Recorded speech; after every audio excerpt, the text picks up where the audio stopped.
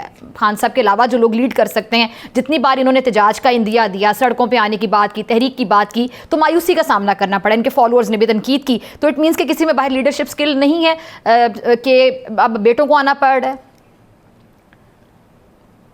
جی, یہ سوال تحریک انصاف کے اوپر ایک سمجھیں کالا بادل بن کر کھڑا ہے کہ کیا وہ پرامن جمہوری سیاسی جدوجہد کر سکتے ہیں یا نہیں.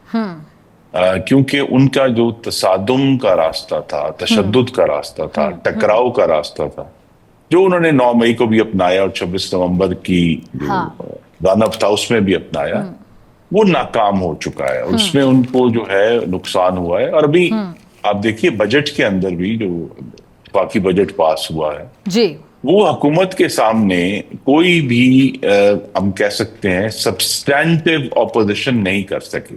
دیکھیے نعرے لگانا اپوزیشن نہیں ہے, یہ بات ان کو شاید ابھی تک سمجھ نہیں آئی کہ فائنانس بل میں تو موقع ہوتا ہے اپوزیشن کے لیے کہ وہ حکومت کو جو ہے اس کی مذمت کریں, اس کو امینڈمنٹس دیں, کٹ موشنز دیں, حکومت کو اس سارے معاملے میں مذمت حکومت کو مجبور کریں کہ وہ اپنی پالیسی کو ایکسپلین کریں. ٹھیک, تو یہ ان کی جو بلوے کی پالیسی ہے, صرف شور ڈالنے کی پالیسی ہے, جس کا اگر انہوں نے کوشش کی کہ بانی چیئرمین کے بیٹوں کو بھی اس کا حصہ بنایا تو یہ بڑی افسوسناک بات ہوگی. ٹھیک ہے, کیونکہ پھر میں کہوں گا کہ وہ چونکہ برطانوی شہری ہیں, اس ملک کے شہری بھی نہیں ہیں, تو لہذا ان کو اس میں گھسیٹنا جو ہے اس سارے معاملے میں ایک بے مقصد پیچیدگی پیدا کرے گا. تو بہتر یہی ہے جو ہم سب سمجھتے ہیں کہ جو انسانی ہمدردی ہے, ان کا ایک رشتہ ہے, خونی رشتہ ہے, وہ اپنے والد سے ملیں اور ضرور اس کو اگر وہ آ کر بات بھی کرنا چاہتے ہیں پرامن طریقے سے کریں, لیکن اس کے آگے تو پھر یہ معاملات جو ہیں وہ پھر قانون سے ہی حل ہوں.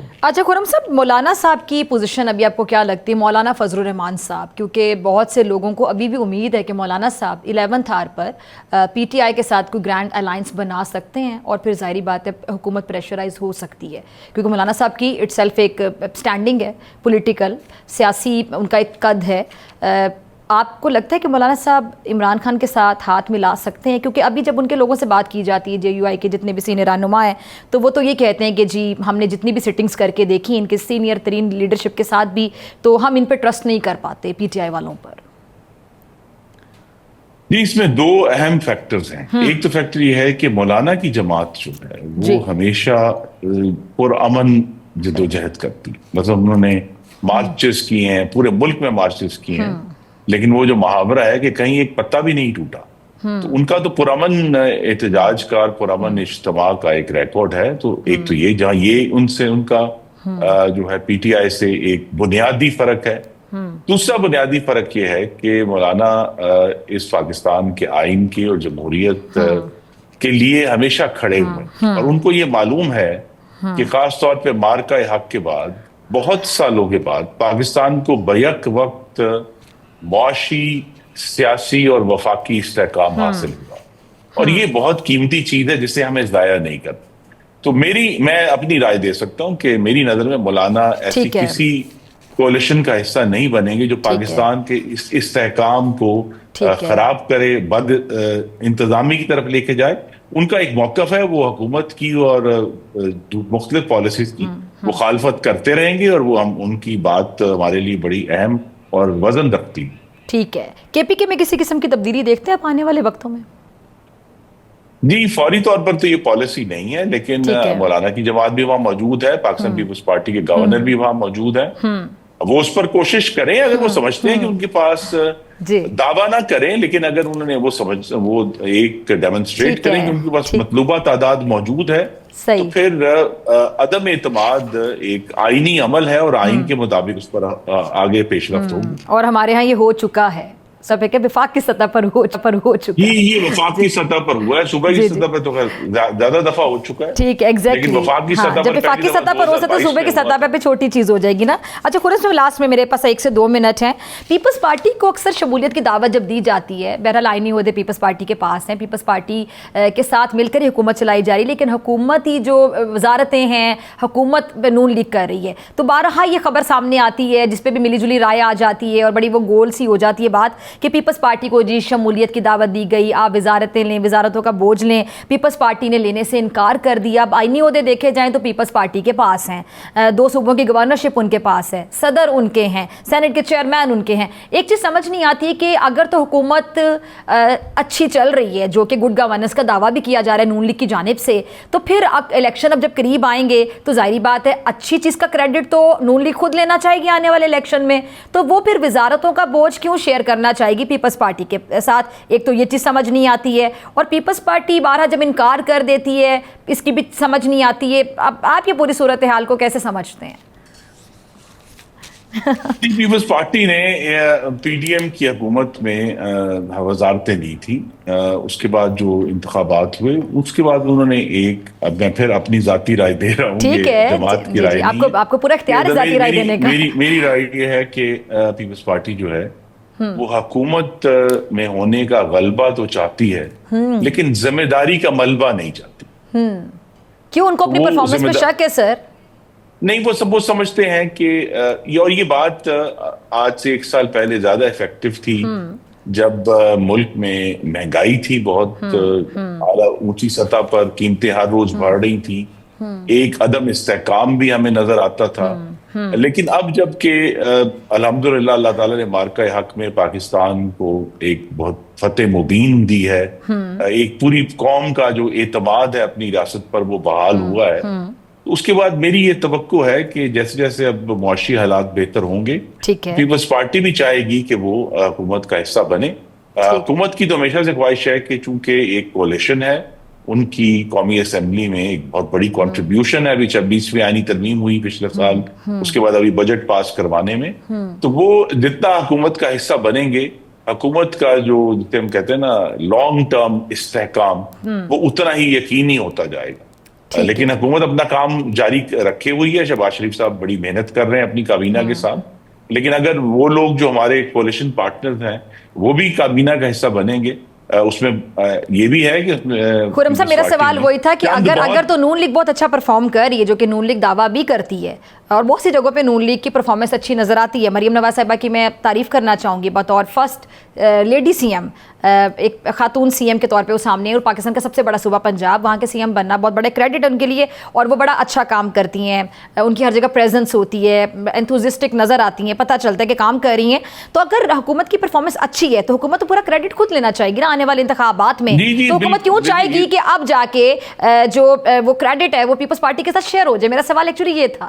دیکھیے جو گورننس ہے پاکستان کی بلکہ پوری دنیا میں, سیاست اور گورننس 2 سیپریٹ ٹریکس ہیں. سیاست کا تقاضا یہی ہے کہ پیپلز پارٹی گورنمنٹ کا حصہ بنے تاکہ گورنمنٹ کی جو مضبوطی ہے اور اس کے بارے میں جو وقتاً فوقتاً جو مختلف قیاس آ رہی ہیں وہ ختم ہو جائیں گی. پیپلز پارٹی میں اختلافات ہیں, پیپلز پارٹی میں نہیں ہیں. اب جب کہ وہ حکومت کا حصہ بنیں گے تو پھر یہ ساری جو مختلف فوکس یہ کہ جو یہ چہم گوئیاں اور کیا سرائیاں جو ہے اس کا خاتمہ مطلوب ہے. اور ایک بات میں اور دوں کہ پیپلز پارٹی میں چند بہت قابل اور تجربہ کار لوگ ہیں ایسے جو حکومت کو بہت, اور حکومت چاہتی ہے کہ ان سے مستفید ہوا جائے, اہم جگہوں پر جو ہے وہ حکومت کو مضبوط کر سکتے. ٹھیک ہے, حکومت چاہتی ہے کہ ان کے تجربے سے مستفید ہوا جائے. ٹھیک ہے جی, بہت شکریہ خرم دستگیر صاحب آپ کے قیمتی وقت کے لیے. اور ناظرین اسی کے ساتھ مجھے دیجیے اجازت, آپ سے ملاقات ہوگی انشاءاللہ کل سیم ٹائم سیم چینل. اگر زندگی نے وفا کی, دعاؤں میں یاد رکھیے گا, اپنے پیاروں کا بہت خیال رکھیے گا. اللہ نگہبان.